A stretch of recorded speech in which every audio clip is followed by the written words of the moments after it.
Tracy Elliott, Dan Seguin, we're out again for another in the field video, and today we're extremely fortunate to have Joe Desjardins join us. Joe is a seasoned veteran in the realm of wildlife and nature photography with an impressive career spanning 3 decades. He has garnered recognition for his work and earning the esteemed Master Photographer designation from MPI Master Photographers International. I know Joe from the Foothills Camera Club, and he's been very active in the camera club scene in Calgary. And Joe is actually a speaker in the 2019 Calgary conference. So thanks for joining us today in Carburn Park in the south end of Calgary. And we're here to explore the park and look for some wildlife and talk with Joe on settings and some strategies for wildlife photography. Thanks for joining us, Joe. Well, I appreciate the invite, guys. Can't wait to get going.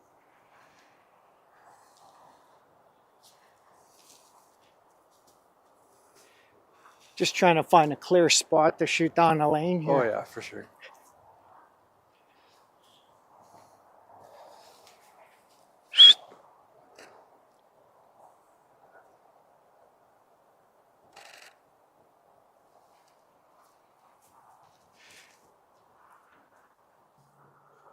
So I can see already there's a lot of grass in the foreground here. So I'm trying to eliminate that because a lot of times it's a bit of a distraction and it's sometimes hard to shoot through. So I'm just looking for a straight lane, a clear lane like Dan's found over here.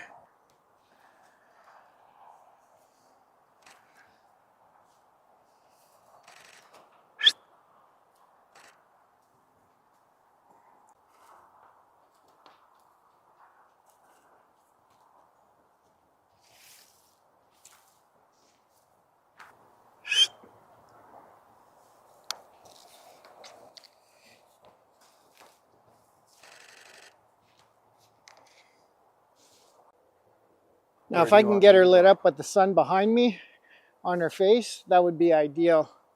But she's tucked in pretty good here. She's getting pretty bushy in here. I don't know if I'm going to be able to get a clear shot from here. She's just getting really, it's really thick. Okay, that's it for this.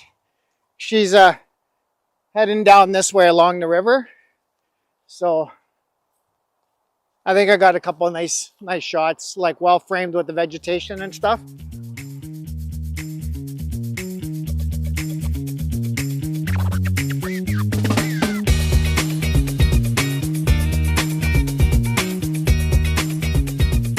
Looks like 3 mallards here, and instead of approaching them directly, I'm going to hit the river and then I'm going to work the edge up. Now it's going to be a little bit backlit, so it might be more of a silhouette, but if I can get the 3 of the ducks in some sort of a,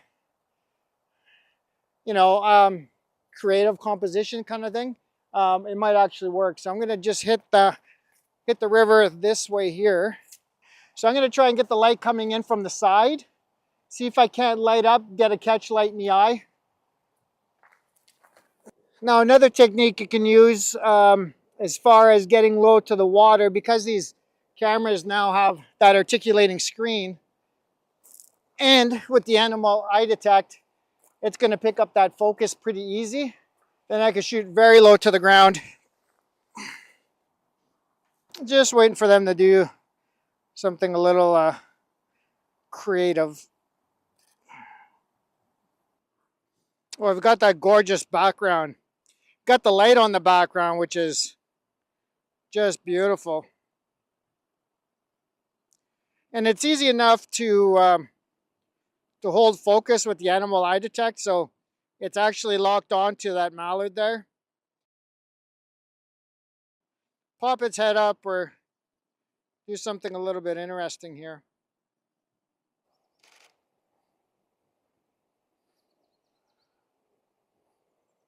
So I'm not really too keen to photograph this mallard over here because the background's really busy. But there's one. There was one over here.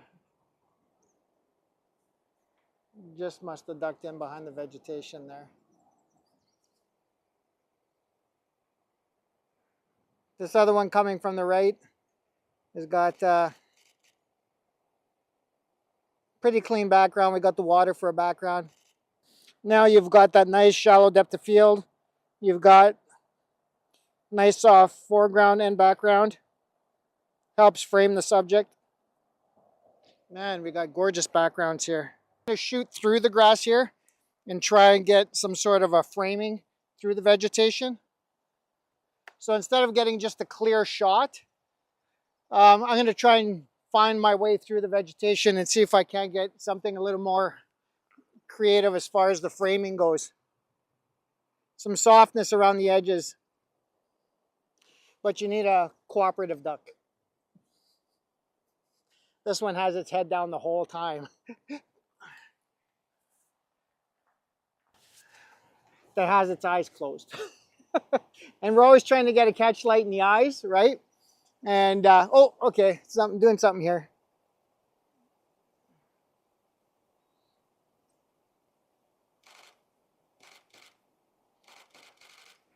Trying to capture some behavior there.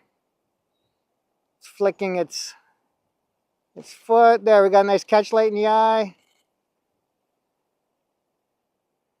As far as composition goes, the mallard is looking camera left, so I've got it in the lower right-hand side. Kind of the rule of thirds here. Give the subject room to move. Looking left into the frame. And that's it, because she's tucked her beak in and is sleeping, so. Okay, so we got a whitetail here. We got the sun coming in. It's gonna rim lighter, so it's gonna be kind of like a silhouette, but we're gonna have that nice golden light around her. Now, I'm gonna try and get her head up here. Now I got a clear path here. I'm just waiting for her to pop her head up. Oh, see, that's kind of a nice, doesn't necessarily have to be a face-on shot all the time. Got a nice background.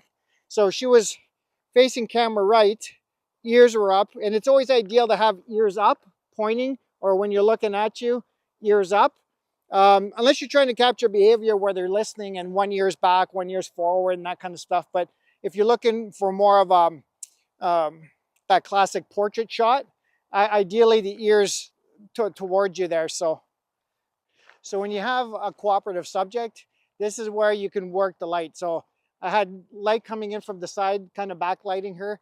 Now I put myself in the position where the sun is going to be right behind her, and then I can get that rim lighting too. And then what I can do is I can walk around and kind of get the side lighting on her face. And then what I could do is walk around again if she's cooperative and get the sun on her face. So with one subject, you can get 4 or 5 different looks based on where the light is. So when you have a cooperative subject, that's ideally what you can do. Bears, not so much. But when you've got ungulates like moose, elk, deer, sheep, if they allow you to do it and they're comfortable, by all means, try and get those shots. Ooh, this looks nice right here. And we got a nice background, because ideally what it is the background is a lot farther than the subject. So whether you're shooting at wide open at f4, 5.6, or even f11, that kind of stuff, because the subject to background distance is so great, you're going to get that nice soft background anyways. So if you could see, I'm shooting across here, hoping that she's going to pop her head up and not have too many distracting pieces of grass. But this might be kind of tough in this situation here. So I'm going to see if I can find another clear path. Oh yeah, just right here. There we go. You don't want to have to work too hard in post.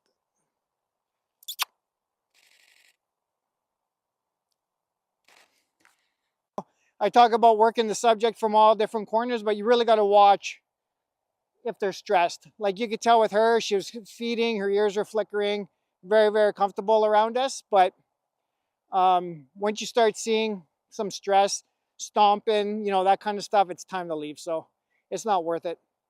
Hey guys, so I just wanted to explain some of the stuff I take with me into the field, some of the camera gear I shoot. So this here it's a Canon 500. It's a version 2. I still shoot EF lenses even though I'm shooting mirrorless. I've got that EF to RF adapter, which works flawlessly. So 500 f4 version 2. I'm shooting with the Canon R6 Mark II. I've also got a Canon R5, but the reason why I primarily shoot with the R6 Mark II is because of the sensor size. 24 megapixels compared to 45. This camera is absolutely killer in low light. And when you're photographing wildlife, it is primarily, early mornings, late evenings. The ISO capabilities on this is just absolutely amazing. So these hybrid cameras, this is the reason why I'm shooting with the video tripod or video head, sorry, is because of the capabilities of these cameras being able to shoot 4K, 8K, and I'm starting to do a lot more video in the field. And with these cameras set up with custom functions to be able to switch from photos to video, one click of a button, it's ideal. So this is the reason why I'm shooting a video head right now. So the reason why I use a cotton carrier is so I can carry both camera systems with me in the field and be ready to shoot for whatever situation. So this is on my chest. This will actually strap in just to prevent it from swinging like this. So it's nice and steady, and then I'll carry the 500 over the shoulder, ready to go. Okay, so some of the other lenses I carry, because I like to shoot environmental images along with those tight portrait kind of shots, those head and shoulder shot. I use a 24 to 70, and I've got a 16 to 35. And again, those are for those environmental images where I can get the subject smaller in the frame and show the environment. The other thing I have here is, I know a lot of people don't carry them, but I've got a rangefinder with me. And the reason I carry this is especially when you're in national parks, to be respectful and follow the rules. For the predator type animals like wolves, cougars, that sort of thing, they want you 100 meters away. And with the ungulates, they want you at least 30 meters away. So I always carry this with me, especially for workshops and stuff too, just to teach people that and show them like this is the respectful distance, right? One tool that is absolutely indispensable is this Leatherman tool. Now, I've carried one of these for forever, and not only does it have, your typical, your knife, your pliers, that sort of thing. The biggest thing about this knife is the bits. So I've got what's called a bit kit here, and it has a selection of bits that'll fix anything I have on me. Primarily tripods, the screws, anything that might have to be changed, tripod plates, etc. So this is the Skeller tool made by Leatherman, and like I said, it's always in my bag. It never leaves the bag. I have a pouch here, and this is just an accessory pouch, guys. I carry in here, and it's got half a dozen batteries. It's got a cleaning kit for in the field. It's got a few extra memory cards, tripod plates, that sort of thing. So just a nice, convenient way to carry your gear. One of the most important pieces, and everybody laughs at me, but knee pads. When you see me out in the field, I'll never, ever have these off. Because ideally, when you're out there, you're always trying to get those lower points of view when you're shooting. And nobody wants to slam down onto the rocks, into the mud, into the rain, water, that kind of stuff. So I always have my knee pads on. And for those times where, it's raining, it's snowing, ideal times to shoot wildlife, because you don't want just those nice, clear, sunny days. You want those environmental shots with, the animals in the rain, feeding, that sort of thing. So I have this by Lens Coat also, and this will cover the camera and allow me to shoot all day in those type of conditions. So a couple more things I have in the camera bag. Of course, we got the TP. I also carry an emergency kit. It's a first aid kit. I've kind of modified it myself for a lot of extra things I want to carry. And one of these, I give these out in my workshops too, and they're basically a couple of small garbage bags and some rubber gloves, because we're always picking up trash when we're out there. Yeah, stuff like that you just never want to leave. So we pack it in, we pack it out. And last thing here, guys, is just a strap. Sometimes I use them It's the Peak Design ones. You could see on the camera bodies, I have the little nubs that they attach to, but it's great for, you know, you're walking and you just want to throw one uh, one camera, just take one camera with you. And that's about it, guys. I should probably show you this. If you don't want to use the D-pads, you can always get some sort of a folding foam. Either you can sit on, kneel on, that kind of stuff. So the camera bag I use, guys, is the f-stop. This is the f-stop Ajna. It's got the Duradiamond. This is the updated version. I was using the version 1 per se for years and years, but f-stop came out with this Duradiamond one a few years ago. I am an f-stop Pathfinder ambassador, so I have a lot of their gear. I'm out there testing it, trying it. The quality of these bags are just unreal. So just to give you an idea of what's available here, we got the front pocket, allows you to store jackets, that sort of thing. We got all kinds of straps. So guys, I was just photographing that mallard along the water there, or actually in the water. We're at the Bow River here, and I just want to cover some of the camera settings I have here. So I primarily shoot most of the time in manual with auto ISO. The reason being is that I want to make sure that my shutter speed is as fast as I want and the aperture is set to exactly where I want for depth of field. I'll let the camera determine obviously the ISO for the camera settings I have. Now, in certain situations, like when we're out there, things were a little bit backlit. The subject was on the darker side. Then I can just go in and use exposure compensation to adjust the exposure. I'm also using animal eye detect for autofocus using back button. So focus is here, taking the photo is on the shutter button here. They're independent of each other, so I can hold the shutter all day long and fire without having to readjust my autofocus, which is nice, especially for those static subjects that aren't moving a whole lot. And you know, you're shooting through vegetation and the autofocus isn't catching things in front or behind the subject, like it's not hunting. So that's one of the biggest benefits of using back button autofocus is once it's locked on, you don't need the autofocus anymore, and you can just keep on shooting. So along with my autofocus settings, like I said, I use animal eye detect. I'm always shooting in AI servo.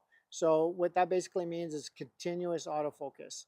And the reason behind that is because these subjects are always moving. Wildlife is continuously moving, whether their head slightly turning, they're chewing, ears are moving, and of course, you know, taking off, you know, running, that sort of thing. So I'm always in AI servo. So I know you guys saw I was shooting in the field and I didn't use a tripod, but when you do use a tripod, I just want to go over a couple of techniques here.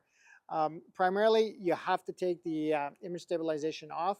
The reason being is that when you're on the solid mount, that IS is continuously trying to find movement to correct.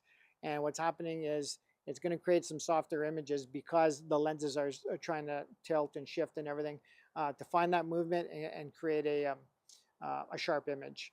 I am using a video head. Sometimes I use a gimbal head to allow for some of those birds in flight kind of shots. But because I am shooting a lot more video, I'm pretty much sticking to this. So, you know, it's got the nice setting here. It's got the bolt so I can actually level the tripod or level the camera in the field without having to adjust the tripod legs. But ideally, you want to get as many points of contact as you can while you're shooting. So I've always got my hand on top of the lens. I've always got, of course, I'm holding the camera. I'm pressing my face against the viewfinder. And sometimes I'm actually bracing, you know, the tripod itself, depending if it's, you know, really windy and that sort of thing. So you're just kind of leaning down, you're pressing your face against the viewfinder. I got my hand on top, and I've got all my settings kind of on the loose side, not extremely loose, but enough that I can get some smooth movement. So if I have to track the subject, I'm good to go that way. And then of course, guys, never forget, you always got to do your verticals too. I see a lot of people just forgetting to do that, and they're just shooting horizontals. And then if you have to crop for a vertical later, you're losing a lot of pixels, and sometimes the composition, you just can't do it. So one of the other camera settings I didn't mention, guys, was what type of file I shoot, whether it's RAW versus JPEG. I always shoot RAW. Love the flexibility of post-processing. There's a lot of time, well, I shouldn't say a lot of time, I shouldn't admit to that. But there are times where I kind of mess up on the exposure. My exposure comp just wasn't set properly, especially sometimes, you know, when you're shooting it to brightly lit subjects. And it just gives me the flexibility when I'm doing post-processing. If I have to tweak the exposure a little bit, open things up a little, it's easy to do with RAW, not so easy to do with JPEG. So thank you everyone for checking out our video. Joe, thanks a lot for taking us out through Carbon Park here today. The weather was fantastic. It was a great morning, and we got to see some wildlife. And I know that the CAPA family is really going to appreciate some of the settings you went over and some of the equipment you use. And I know that I've come out of this with some tips and tricks, so the next time I'm out in the field, I feel a bit more confident taking some photos. One question I do have to ask though is, does the quality of your shot get impacted by the amount of camo you have on your camera lens? Absolutely it does. But the main reason why I have the lens code camo on this is Canon, all their pro lenses are white. And I mean, you could spot me from space, I'm sure, especially when the sun hits the lenses. But the biggest reason is it just protects the glass. So I could have used camo, I could have used black, wintertime I could have used, white, that kind of stuff. But it keeps it from getting all dinged up, the paint chipping and everything else. Okay, perfect. I just wanted to clear that up because I like my camo pants and I don't have camo protector on my lenses. So I'm looking forward to shopping on Amazon for that. Perfect.